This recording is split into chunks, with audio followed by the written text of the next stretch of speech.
Astrônomos estimam que o diâmetro do universo observável passa de 90 bilhões de anos-luz.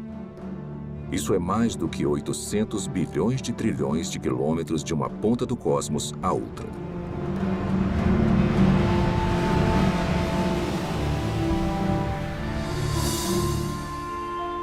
O universo contém pelo menos 170 bilhões de galáxias, com tantas estrelas e planetas que superam em número a quantidade de grãos de areia em todas as praias do mundo.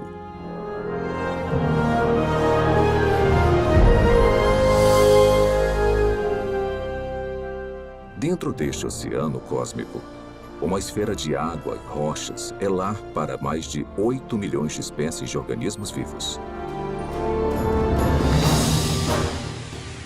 Esta realidade inspirou inúmeras especulações, incontáveis teorias e uma pergunta muito intrigante.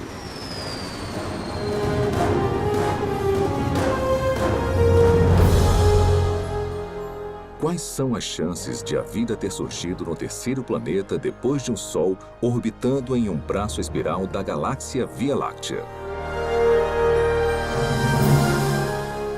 Foi simplesmente um golpe de sorte ou haveriam mais aspectos envolvidos além do acaso e das interações aleatórias entre matéria e energia?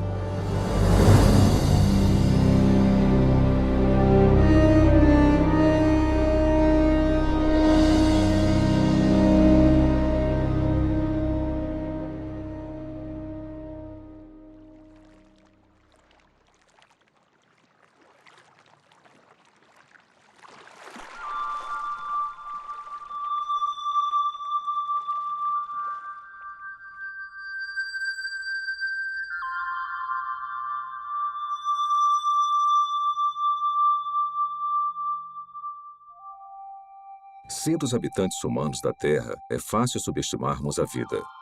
Na verdade, somos mimados por uma abundância.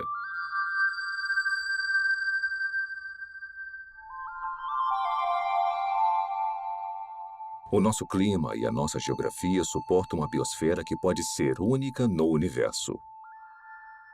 E basicamente não há lugares muito quentes, muito frios ou muito isolados para os organismos vivos prosperarem.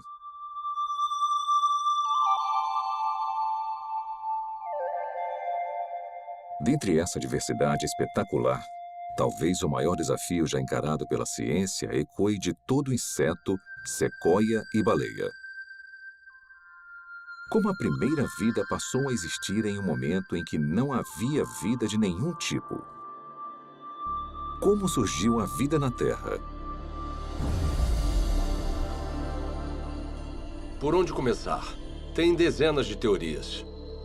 E dá para perceber que tem uma grande diversidade de pontos de vistas, e muitos são mutuamente contraditórios. Para começar a tentar decifrar o mistério, você precisa fazer suposições sobre o que deve ter acontecido num passado distante. Não há provas diretas, porque não tinha ninguém lá para testemunhar o evento. E não tem praticamente nenhum registro fóssil. O que nós nunca observamos, são compostos químicos sem vida, formando uma célula. Então, temos um campo de pesquisa em que a ação importante já aconteceu.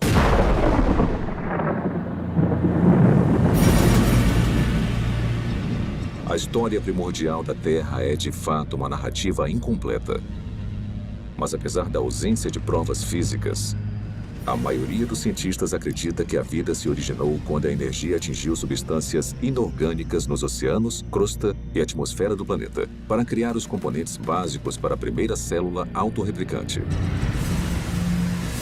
Ao pensar na origem da vida, as regras, e não digo da própria ciência, mas da filosofia subjacente, as regras dizem que para resolver o problema, você pode usar matéria, energia, lei natural, irregularidades naturais e processos do acaso.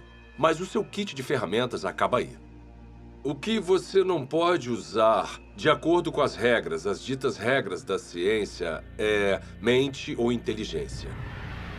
Se tivermos que dar um nome a essa posição, não tem um nome melhor do que materialismo científico.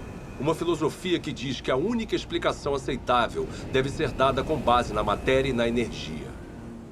E se você não consegue resolver o problema com essas ferramentas, você não pode mudar as regras. Então, partindo dessa perspectiva, como a vida se originou a partir de apenas matéria e energia? Agora, tenta resolver o problema. Como construir uma célula? Toda a vida que já existiu na Terra é composta de células. E os indícios para sua origem estão entrelaçados em uma rede de máquinas moleculares.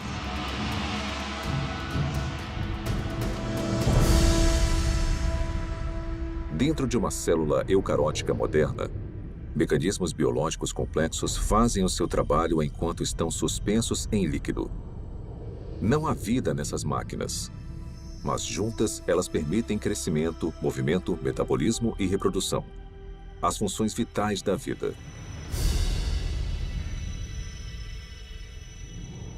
Cada componente dessa fábrica celular é feito de grandes moléculas compostas, e as mais numerosas são as proteínas. Com funções modernas, as proteínas foram projetadas para desenrolar e copiar informação genética em uma cadeia de DNA. Desencadear reações químicas com formatos encaixáveis. Controlar a passagem de eletrólitos e nutrientes pela membrana celular. Tipo de proteína, cinesina. E carregar recipientes cheios de carga por andaimes, também feitos de proteína, que se montam sozinhos e vão até os lugares necessários da célula. Ampliado 500.000 vezes, um glóbulo vermelho contém 280 milhões de proteínas hemoglobinas, cada uma com a função de carregar oxigênio. Isolando uma delas, descobrimos que cada proteína é feita de centenas de moléculas menores chamadas aminoácidos. São encontrados 20 tipos diferentes de aminoácidos em organismos vivos. A estrutura química distinta de cada molécula permite a formação de mais de 100.000 tipos diferentes de proteínas. A construção começa quando aminoácidos selecionados são organizados em uma cadeia. É um processo que costuma ser comparado à organização de letras do alfabeto em palavras e frases com significado. Se esses componentes tiverem a sequência correta, a cadeia se dobra em uma proteína pronta para cumprir a sua função dentro da célula.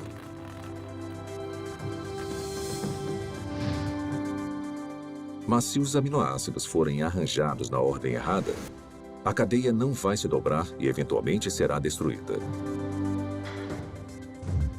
A célula viva mais simples contém pelo menos 300 tipos diferentes de proteínas e o mecanismo biológico necessário para crescer, se reproduzir, converter energia, guardar e processar informação genética e proteger os seus conteúdos do mundo externo. Componentes e funções similares também seriam necessários na primeira célula viva. Agora vamos aplicar essa química básica a uma teoria familiar para a origem da vida. Os cientistas especulam há muito tempo sobre oceanos primordiais cheios de aminoácidos que flutuavam como carrinhos de bate-bate. Talvez algumas dessas colisões aleatórias tenham produzido uma cadeia longa o suficiente para se dobrar em uma proteína. Depois, mais aminoácidos se juntaram a mais cadeias que se dobraram em ainda mais proteínas.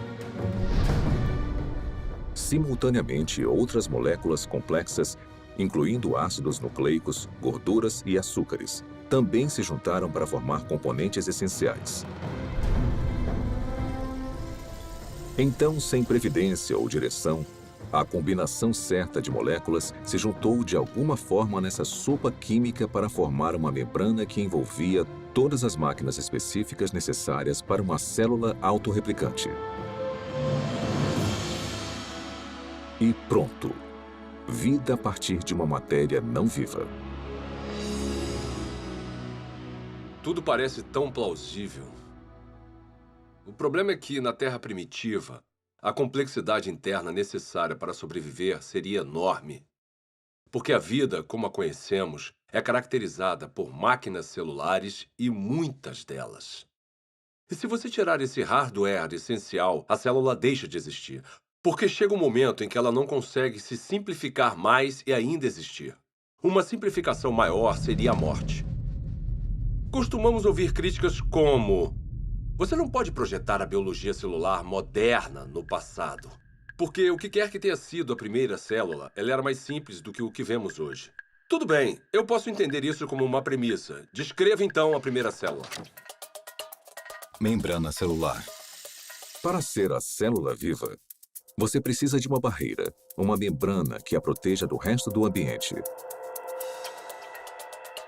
Essa membrana precisa permitir seletivamente a passagem de nutrientes específicos e matérias-primas necessários para combustível e energia.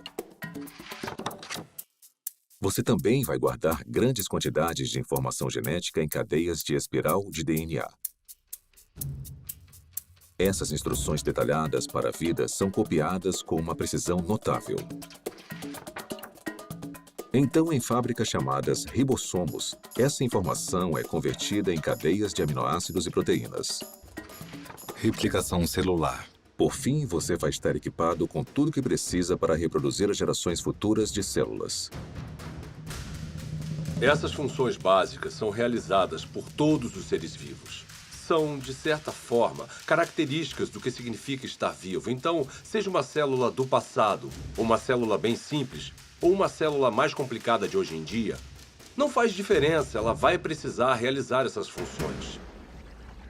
Grande parte dos químicos acredita, assim como eu, que a vida surgiu espontaneamente, a partir da mistura de moléculas na terra prebiótica. Como? Eu nem imagino. George Whiteside, químico, Universidade Harvard. Apesar dos assombrosos obstáculos, a noção de que componentes químicos básicos se organizaram para formar uma célula viva é sugerida no mínimo 150 anos. Em 1871, Charles Darwin escreveu uma carta na qual descreveu um pequeno lago morno com todos os componentes químicos certos para criar a vida. Meio século depois, o bioquímico russo Alexander Oparin expandiu as ideias de Darwin. Em seu livro A Origem da Vida, ele teorizou sobre uma sopa primordial e uma progressão gradual de uma química simples até uma célula viva. Então, em 1952, essa hipótese foi testada. Stanley Miller, um aluno de pós-graduação da Universidade de Chicago, tentou determinar se uma química simples poderia produzir componentes reais de vida. O jovem cientista construiu um equipamento de vidro para simular o ciclo de água antigo e o encheu com uma mistura de gases que supostamente compunham a atmosfera da Terra primitiva. Miller aqueceu os componentes e atingiu os gases com descargas elétricas. Faíscas elétricas para desencadear uma reação. Poucos dias depois, um lodo parecido com piche se formou no vidro. Nele, Miller identificou 4 dos 20 aminoácidos encontrados em proteínas. Pela primeira vez, sob condições supostamente naturais, moléculas cruciais para a vida foram geradas a partir de matéria e energia. Houve muito alvoroço quando o experimento de Miller foi publicado pela primeira vez, porque parecia ser fácil conseguir os componentes dos seres vivos. E se era fácil conseguir os componentes, talvez não fosse tão difícil transformar esses componentes químicos nas primeiras células vivas. Apesar de sua premissa ser inovadora, o experimento de Stanley Miller logo foi considerado muito falho, pois ele não havia usado os gases corretos, negligenciando o nitrogênio, o dióxido de carbono e o oxigênio, que teriam destruído as moléculas necessárias para a vida na Terra primitiva. Mas apesar dos erros, o trabalho de Miller inspirou outras tentativas de recriar as condições pré-bióticas. Hoje, após décadas de investigações, a esperança de se encontrar uma solução de forma simples e clara já não existe mais. Mesmo assim, as pesquisas sobre a origem da vida continuam por todo o mundo. Sua hipótese essencial de que as células vivas surgiram através da química natural agora é conhecida como evolução química. A evolução química vem com muita bagagem. E se você for levá-la a sério como uma explicação para a origem da vida, com certeza você também precisa levar a sério certas propriedades fundamentais da biologia.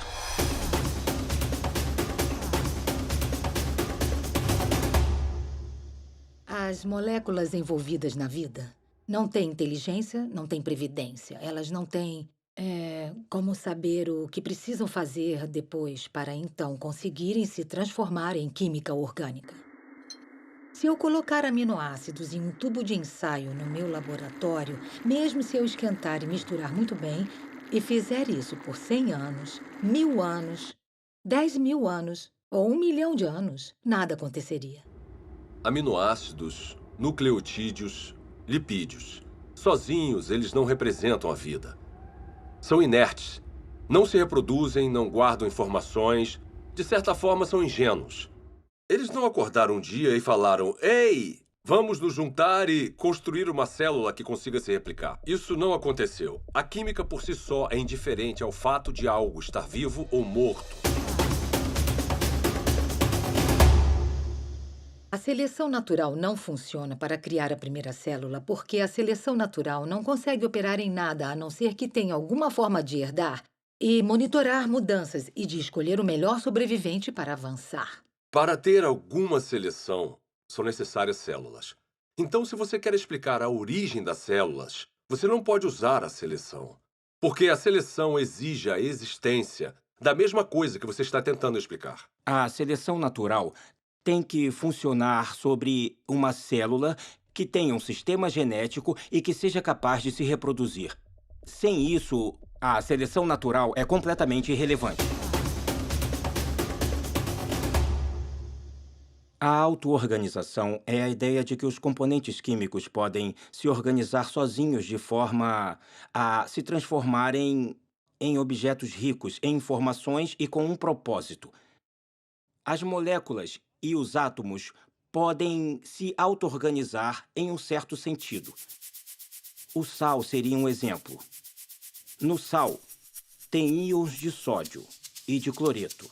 E eles interagem uns com os outros porque têm cargas positivas e negativas. Então, essa afinidade natural leva à formação de cloreto de sódio, cloreto de sódio, cloreto de sódio, que pode se compactar de uma forma estereotipada para criar um cristal. Os cristais de sal são a mesma coisa, repetida várias e várias vezes. Se um cristal de sal fosse um livro, seria um livro com uma palavra só. Geometrias com repetições regulares como essa não carregam um tipo certo de informação. Informação que você precisaria para criar uma proteína. A sequência que vemos em uma proteína é altamente irregular. Não tem como prever qual vai ser o próximo aminoácido com base nos que já apareceram. Então, a auto-organização que nós observamos no mundo natural é o tipo de processo errado para a construção das estruturas ricas em informações dos seres vivos. Quando você elimina a seleção natural e a auto-organização e percebe que as moléculas não têm a habilidade de pensar ou se programar de forma alguma, o acaso volta à questão. E os cientistas odeiam o acaso como explicação para a origem da vida. Acaso? Por que o acaso é uma opção tão insatisfatória? Talvez porque muitos analistas fizeram as contas e entendem a grande improbabilidade de sucesso.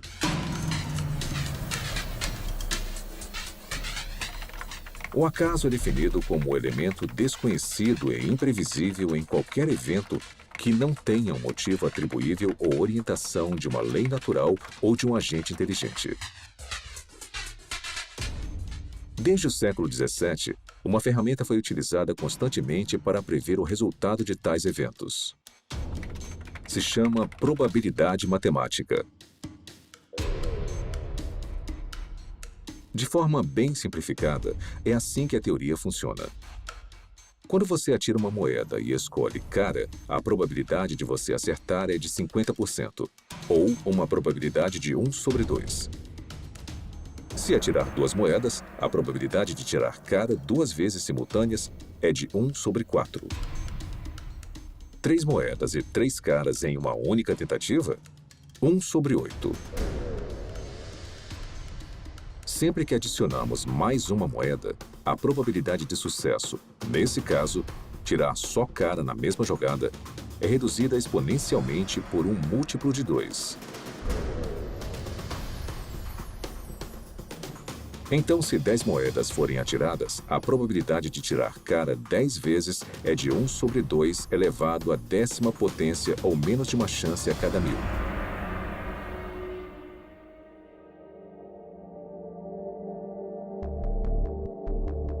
Quando aplicado à origem da vida e à formação aleatória de grandes biomoléculas, a teoria da probabilidade esclarece as limitações do acaso como um agente criativo na Terra primordial. Por exemplo, quais são as chances de uma única proteína se formar exclusivamente através das interações às cegas da química? O nosso alvo é uma molécula menor do que a média, composta de 150 aminoácidos alinhados para garantir uma cadeia dobrada. Os pesquisadores calcularam que, na Terra antiga, a probabilidade de sucesso era de 1 sobre 10 elevado à 164ª potência. Ou seja, uma cadeia de proteína corretamente sequenciada a cada 100 milhões de trilhões de trilhões de trilhões de trilhões de trilhões de trilhões de trilhões de trilhões de trilhões de trilhões de trilhões de trilhões de trilhões de tentativas fracassadas. Mas apesar dessa grande improbabilidade, alguns teóricos argumentam que, com tempo suficiente, qualquer coisa é possível. Está bem? Vamos tentar a validade dessa opinião. Vamos começar estabelecendo um ambiente ideal para a evolução química. Um mundo imaginário que dará ao acaso toda a oportunidade de sucesso. Primeiro, vamos lotar os oceanos de aminoácidos. Ou seja, todos os átomos na Terra, incluindo todo o suprimento de carbono, nitrogênio, oxigênio, hidrogênio e enxofre, estão disponíveis para formar 10 elevado à 41ª potência de conjuntos completos dos 20 tipos de aminoácidos usados na criação de proteínas. Depois vamos alterar as leis da natureza para proteger esses componentes dos raios de luz ultravioleta destruidores e da contaminação química na sopa primordial.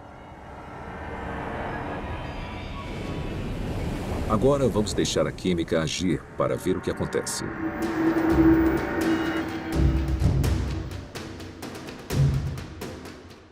Os aminoácidos começam a se juntar furiosamente.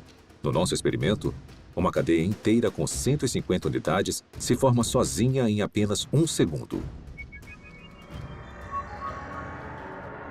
Como os 20 tipos de aminoácidos estão disponíveis, na maioria dos lugares, há uma probabilidade de 5% ou de 1 sobre 20 da molécula correta se alinhar na cadeia.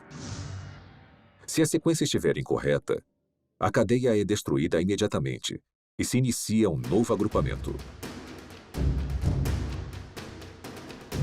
Por todo o planeta, 6 milhões de bilhões de trilhões de trilhões de tentativas vão acontecer a cada minuto.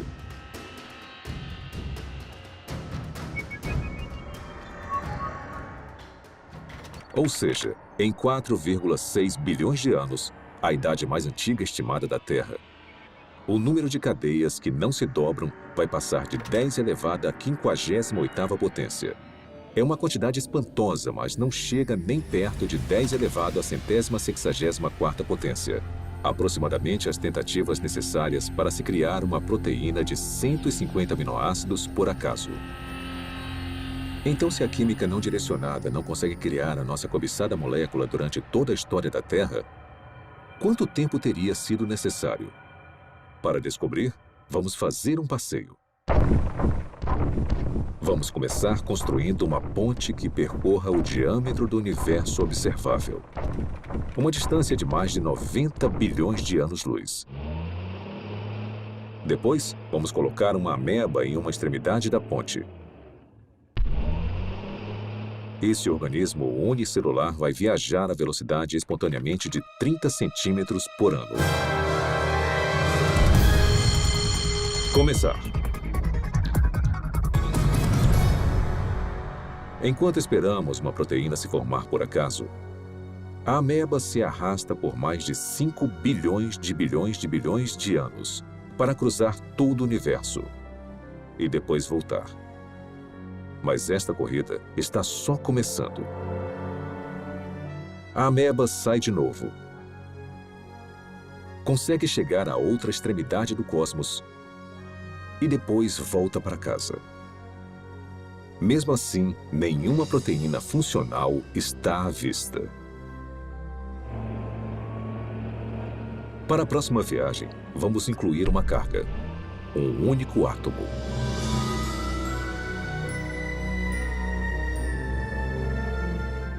Após percorrer lentamente mais de 800 bilhões de trilhões de quilômetros, a ameba deixa a carga e volta para pegar mais.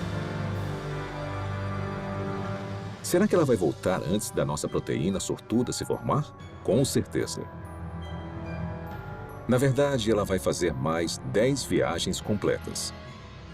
Depois 20, 100, 1000. E ainda não há nenhum sinal de uma molécula utilizável.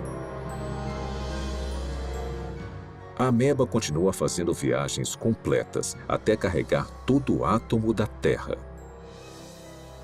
Depois, todos os átomos do nosso sistema solar. Depois, todo o planeta e estrela da Via Láctea. Um átomo por vez. Na verdade, enquanto esperamos uma proteína se formar sozinha, a ameba tem tanto tempo que, se movendo a apenas 30 centímetros por ano e carregando um átomo por viagem, ela vai transportar todo o universo, mais de 56 milhões de vezes. É esse o tempo que demoraria para o acaso criar uma proteína funcional. Suponhamos que, contra todas as probabilidades, a evolução química tenha produzido uma única proteína funcional. Haveria vida? Não. Haveria uma proteína. Um arranjo sem vida de aminoácidos. A célula viva mais simples que conhecemos tem mais de 300 proteínas diferentes. Mas as proteínas são só uma parte da história quando pensamos em uma célula de verdade. Lembre-se, são necessários carboidratos, açúcares complexos, ácidos nucleicos, DNA e RNA, lipídios e uma grande variedade de compostos químicos diferentes que vão constituir conjuntamente a vida. Todos esses componentes precisam ser reunidos no mesmo microambiente, no mesmo momento. Cada componente químico precisa, então, ser reunido e organizado na rede de máquinas moleculares que vão controlar todas as facetas da vida. Se nós conseguirmos entender toda a dificuldade de produzir uma máquina molecular usando nada além de átomos e energia, vemos que há um grande problema, porque quando temos uma máquina molecular, não temos um ser vivo. Essas máquinas moleculares precisam de outras máquinas moleculares. E mesmo se a natureza fosse capaz de produzir todas as máquinas moleculares necessárias, não seria o suficiente. Todas elas precisariam estar juntas em um espaço pequeno envolvido por uma membrana que chamamos de célula. Pelo meu conhecimento do que é necessário para se criar uma célula, tudo tem que acontecer na mesma hora. Não pode acontecer uma parte por vez, porque tudo trabalha junto em um loop causal. O mais alto nível de organização transcende as partes. A organização espacial na célula Exige que as moléculas estejam no lugar certo na hora certa. O DNA é copiado para o RNA. A polimerase que faz a cópia precisa encontrar o lugar certo no DNA para começar a copiar. O RNA precisa se ligar de alguma forma aos ribossomos, que precisam estar em um lugar específico, e então as proteínas criadas precisam ir a um outro lugar específico. Isto é muita coisa para ser explicada pelo acaso. A probabilidade de eles estarem no mesmo espaço ao mesmo tempo se torna mais do que inimaginável. E a probabilidade deles estarem cercados por uma membrana, assim como uma célula, é basicamente impossível. Tirando o acaso da questão, a busca por uma explicação materialista viável seguiu em várias direções. As teorias incluem superfícies de argila com rachaduras, para onde as moléculas orgânicas poderiam ser atraídas e alinhadas em cadeias de ácidos nucleicos e aminoácidos. Fontes hidrotermais no fundo do mar, que expeliam componentes químicos de caldeirões subaquáticos aquecidos a centenas de graus. E oceanos primordiais cheios de RNA. Uma molécula versátil, capaz de armazenar e replicar informação genética, teoricamente sem a ajuda do DNA ou de proteínas.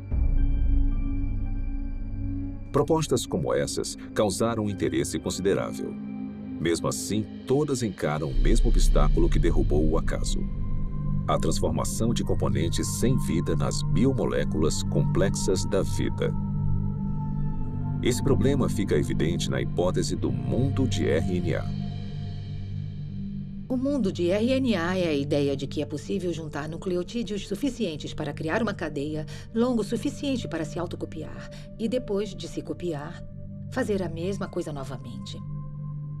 Os pesquisadores da origem da vida supõem que a primeira vida era composta de nada além de RNA e podia, de alguma forma, criar um mundo mais complexo, onde há proteína e DNA. Ninguém sabe como isso aconteceria. Desde a apresentação do mundo de RNA, a aceitação da teoria aumentou, apesar das várias limitações, inclusive a durabilidade da molécula. Se você apenas olhar para uma molécula de RNA, ela parece se desintegrar. Trabalhar com RNA é extremamente difícil, porque ele é muito delicado. Ele foi criado para ser um depósito temporário de informação. E, em consequência da sua delicadeza, é muito improvável que ele seja útil como algum tipo de ponto de partida para a existência da vida. Então, o RNA não pode preceder a primeira célula porque precisa estar dentro de um ambiente celular para ficar estável, para ser copiado e para ser útil.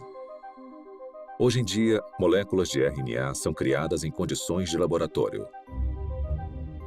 Para muitos bioquímicos, essas cadeias sintéticas de ácidos nucleicos são pelo menos uma confirmação parcial de que a evolução química criou a vida na Terra primordial. Para criar RNA no laboratório, você precisa limpar as superfícies, limpar as pipetas, usar luvas especiais e deixá-lo coberto. E depois torcer para não haver contaminação, porque se houver, o RNA já era. Depois, você precisa resolver o problema do sequenciamento. Então, você precisa de cientistas trabalhando duro para sequenciar o RNA, tentar combinações diferentes e encontrar uma que possa se copiar. Depois, você precisa ter uma cadeia complicada de RNA, que consiga funcionar como a herança e como a enzima no sistema. E as maiores mentes do mundo estão trabalhando nisso, mas ainda não conseguiram resolver o problema. Refletindo sobre a origem da vida e as implicações do RNA sintético, o químico Robert Shapiro observou: a falha nesse tipo de pesquisa não é a química. A falha é a lógica de que o controle experimental de um laboratório moderno estaria disponível na Terra primordial. Na verdade, as chances contra o RNA se formar sozinho são astronômicas.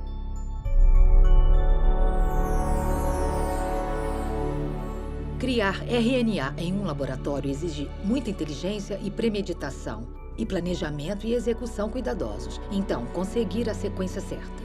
Sem consciência, sem intenção, não vai acontecer. A probabilidade da evolução química é ainda mais enfraquecida pela composição da sopa primordial. Se a sopa primordial tiver existido, ela teria sido um grande caos quimicamente. Há vários tipos de reações cruzadas opostas que teriam acontecido na Terra primordial e que interfeririam com a química que você deseja. Ou seja, moléculas que não são utilizadas pelos seres vivos e que são prejudiciais aos seres vivos. As condições na Terra primordial eram hostis à vida, eram hostis à formação dos tipos de ligações necessárias para criar moléculas biológicas. E foi aí que surgiu um grande problema. Porque a água quebra as ligações que prendem as proteínas. A água quebra as ligações que prendem os ácidos nucleicos, como o DNA. A água quebra as ligações que prendem polissacarídeos, como amido e celulose. Então, a origem da vida não pode ter acontecido na água.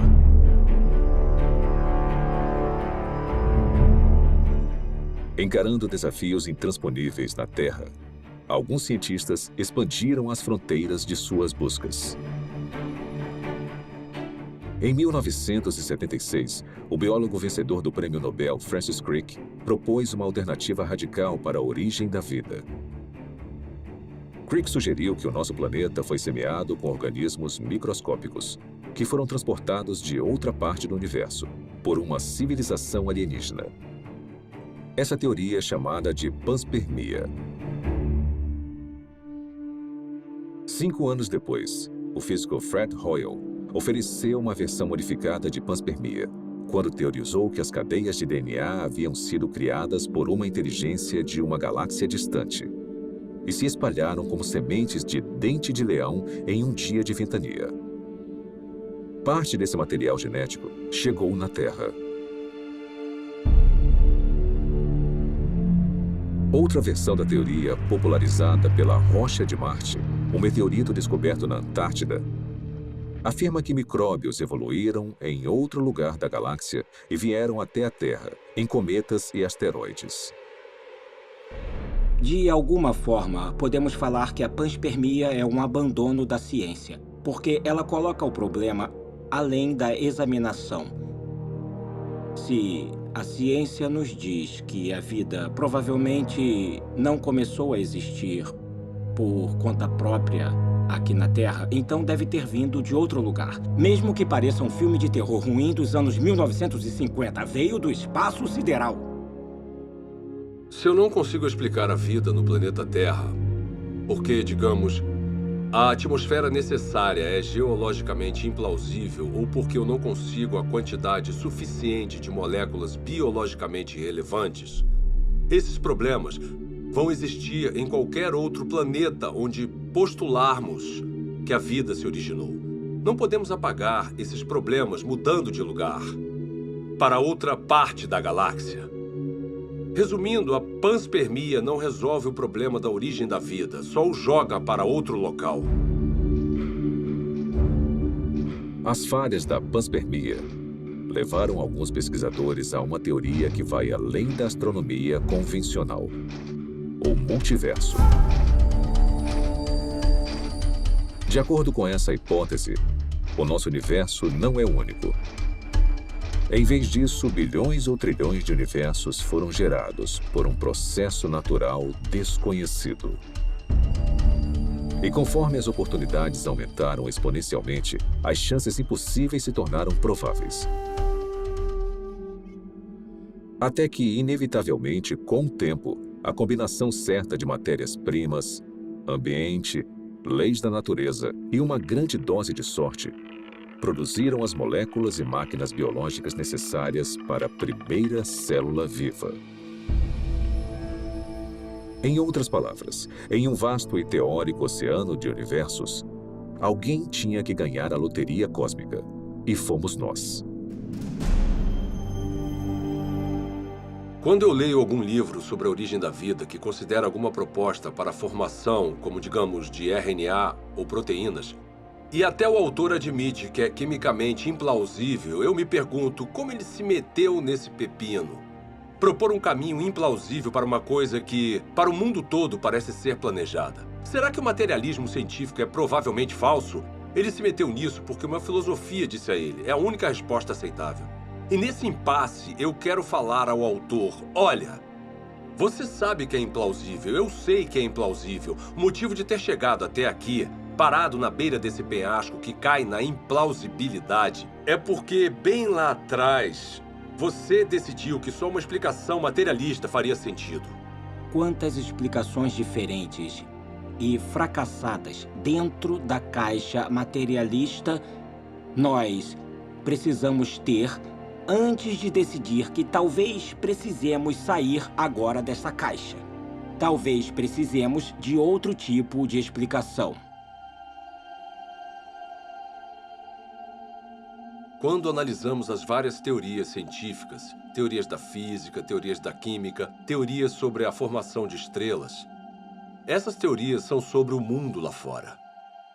Mas quando falamos sobre a origem da vida, estamos falando de uma teoria que nos envolve. O lugar de onde viemos, nossas origens definitivas, nossas visões de mundo, nossas filosofias, nossa ciência, tudo está ligado. E isso separa a pergunta sobre a origem da vida de todas as outras perguntas na ciência. A ciência natural não está desconectada de tudo o que sabemos ou acreditamos sobre o mundo. Então, uma pergunta limitada e aparentemente técnica, como o RNA surgiu, pode acabar se ligando no tecido da realidade. A uma pergunta muito diferente, como, será que Deus existe? Deus é possível? É possível que Deus seja real? Se a vida, com toda a sua riqueza, não surgiu através de um processo estritamente físico ou natural, precisamos ter indícios disso. E eu acho que a origem da vida é o ponto central em que muita coisa acaba mudando. Eu olho para a natureza como um ser humano curioso e me pergunto, na minha visão, quais são os indicadores normais de inteligência?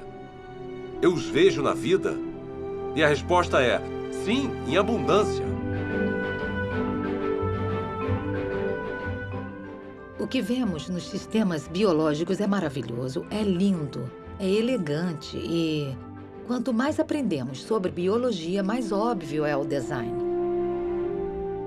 Quando eu comecei a me envolver com o design inteligente, tinha gente postando coisas na internet e falando: eu me formei no MIT e fui para a Universidade de Washington e pós-doutorado em Harvard. E elas falavam coisas como, ela era inteligente. O que aconteceu? Na verdade, o materialismo coloca vendas nos olhos da ciência e nós deixamos passar o que é mais significativo no mundo. Então, esse é um ótimo momento para ser uma cientista, porque nós temos a oportunidade de ver as coisas com novos olhos. A inteligência é extremamente útil como uma forma de explicar a origem da vida que realmente faça sentido com o que observamos na natureza. A natureza parece ter sido criada. A vida pode ter sido criada. O design, a inteligência explicam as coisas como toda a informação que vemos dentro de uma célula. Não tem nada de mágico nos seres vivos. Eu sou um cientista, eu não acredito em mágica. Eu acredito em mecanismos e causas que são suficientes para atingir o fenômeno que eu observo. A inteligência é suficiente. A inteligência é necessária. Portanto, a inteligência é a conclusão na qual eu chego.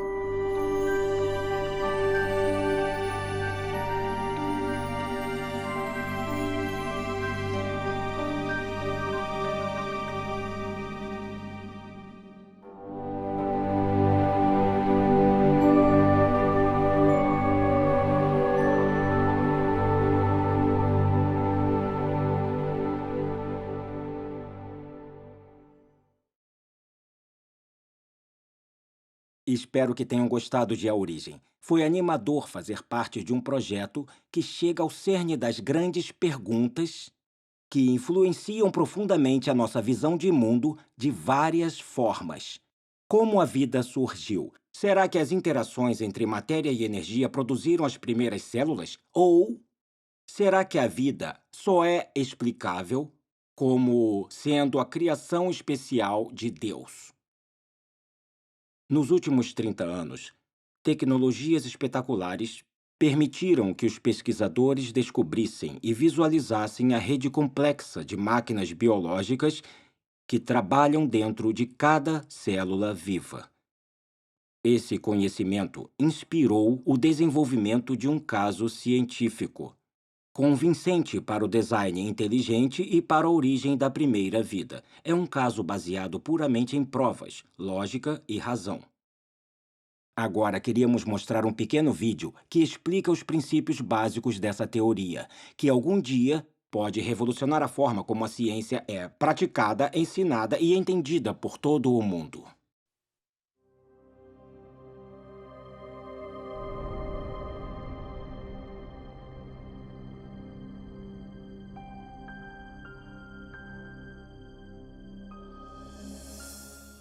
Quando eu vejo máquinas moleculares ou o processo incrivelmente complexo pelo qual as células se dividem, eu quero perguntar, é possível que essas coisas tivessem uma inteligência por trás, que tivesse um plano ou propósito para essa estrutura? A ciência precisa ser uma busca pela verdade sobre o mundo. Não devíamos pré-julgar o que pode ser verdade. Não devíamos dizer, eu não gosto dessa explicação, então vou deixar de lado. Em vez disso, quando encontramos um mistério na natureza, precisamos pensar em toda a causa possível que possa explicar esse mistério. Um dos problemas que eu tenho com a teoria evolucionista é que ela descarta forçadamente um tipo de causa antes mesmo que as evidências mostrem alguma coisa. E a causa descartada é a inteligência. Desde o final do século XIX, desde a época de Darwin, na verdade parcialmente devido ao que Darwin escreveu em A Origem das Espécies, os cientistas passaram a aceitar uma convenção, uma definição de ciência que excluía a possibilidade do design como uma explicação científica. E essa convenção tem um nome, se chama naturalismo metodológico. Isso significa que para ser científico, você precisa se limitar às explicações que envolvem apenas causas naturais. Você não pode definir a inteligência como uma causa.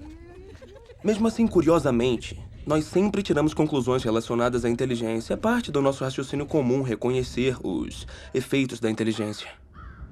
Considerem, por exemplo, essas mensagens hieroglíficas entalhadas nas ruínas de monumentos egípcios. Ninguém atribuiria os formatos e arranjos desses símbolos a causas naturais, como tempestades de areia ou erosão. Em vez disso, as reconhecemos como o trabalho de escribas antigos, agentes humanos com inteligência.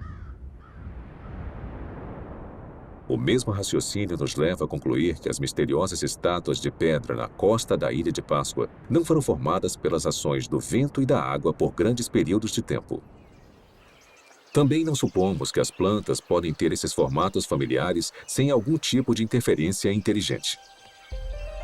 É claro que fazemos essas inferências o tempo todo. E nós sabemos que estão certas, mas a pergunta é com que fundamento fazemos essas inferências? Quais são as características que nos permitem reconhecer a inteligência? Recentemente, em um livro sobre a inferência do design, o matemático William Dembski fez um grande avanço na compreensão do raciocínio do design. Dembski identificou as características específicas dos artefatos que nos fazem reconhecer uma atividade inteligente prévia. Eu cheguei a essa conclusão analisando a forma como nós pensamos sobre o design. Quais são os passos lógicos que nós percorremos para chegar à conclusão de design.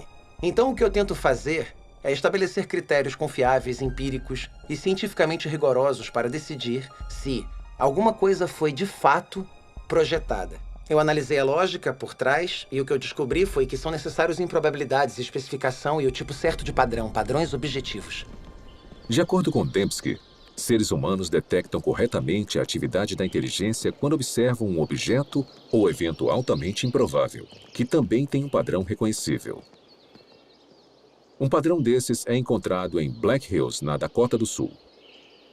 Se você viajar ao oeste, vai ver vários formatos diferentes nas montanhas. A maioria não significa nada, são apenas rochas espalhadas em vários padrões. Mas o que você não vê são os rostos de Lincoln, Jefferson, Ted Roosevelt e George Washington nas montanhas. O único lugar onde você vê isso é na Dakota do Sul.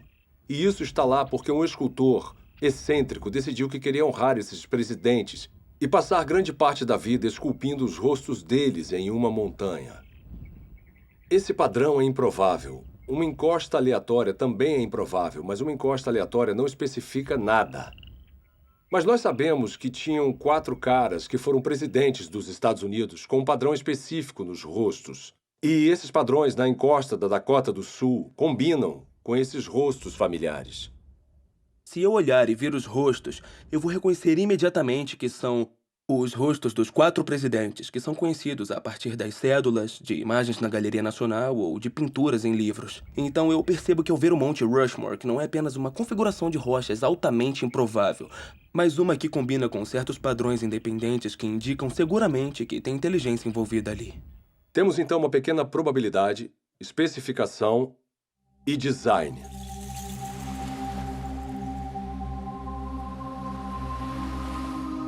Em uma praia, outro padrão improvável gravado na areia ilustra como nós detectamos o design. Ninguém inferiria que essa mensagem foi escrita pelo movimento das ondas. Em vez disso, devido às características desse padrão, nós identificamos as palavras como produtos da inteligência. Esse arranjo improvável também está de acordo com um certo padrão independente. Ou seja, o formato das letras que nós reconhecemos do alfabeto latino e as palavras que nós conhecemos do nosso vocabulário. Então, a improbabilidade do arranjo, mais o fato dele estar de acordo com um certo padrão independente, é o que nos faz saber que é um design. Essa ilustração sugere que os critérios de William Dembski para a identificação do design, baixa probabilidade e especificação são essencialmente equivalentes à informação. O tipo de informação presente não apenas em imagens, textos escritos e sequências numéricas, mas também presente em softwares e em sinais de rádio. A habilidade de detectar informação em transmissões eletromagnéticas tornou possível uma busca única por inteligência. Há mais de 3 décadas, astrônomos envolvidos no SETI, um projeto de busca por inteligência extraterrestre, monitoram sinais de rádio do espaço sideral na tentativa de encontrar padrões ricos em informações. Tipicamente, radiotelescópios recebem ruídos aleatórios ou sinais repetitivos simples produzidos naturalmente por estrelas, galáxias e outros objetos celestes. Mas os astrônomos reconhecem que, se identificarem o sinal contendo informações, ele confirmaria a existência da vida inteligente fora da Terra. Alguns especulam que uma civilização extraterrestre possa ter tentado se comunicar transmitindo mensagens na linguagem universal da matemática. Talvez usando um padrão reconhecível, como uma série de números primos. Isso não acontece por acaso. São necessários complexidade ou improbabilidade, vários números primos e também ter um padrão. E tem que ser o tipo de padrão certo, não um padrão que você está impondo. É um padrão que existe objetivamente. Até hoje, a pesquisa do SETI falhou em detectar qualquer padrão ou informação que indicaria que há inteligência em uma galáxia distante. Mas em outro universo, mais próximo de nós, cientistas descobriram uma gama de informações dentro do núcleo da célula viva. O DNA tem uma estrutura ideal para carregar informação. Nos A's, C's, T's e G's, as bases da dupla hélice do DNA, há o potencial para armazenar uma grande quantidade de informação. Na verdade, não há nenhuma entidade no universo conhecido que armazene e processe mais informação de forma mais eficiente do que a molécula de DNA. Um conjunto completo do DNA humano tem 3 bilhões de caracteres individuais. Análises das regiões codificadoras da molécula de DNA mostram que seus caracteres químicos têm um arranjo específico que lhes permite transmitir instruções ou informações detalhadas, como letras em uma frase com significado ou dígitos binários em um código de computador. Bill Gates disse que o DNA é como um programa de computador, mas muito mais complexo do que os que nós conseguimos criar. Se você pensar sobre isso, mesmo que por um minuto, é uma observação altamente sugestiva, porque nós sabemos que o Bill Gates não usa vento, erosão ou um gerador de números aleatórios para criar um software. Na verdade, ele usa engenheiros inteligentes, engenheiros de software. Então, tudo que sabemos com base na nossa experiência sugere que os sistemas ricos em informação são criados a partir do design. Mas o que pensar sobre o fato de que há informação na vida? Em toda célula viva de todo organismo vivo. Esse é o mistério fundamental de onde vem essa informação?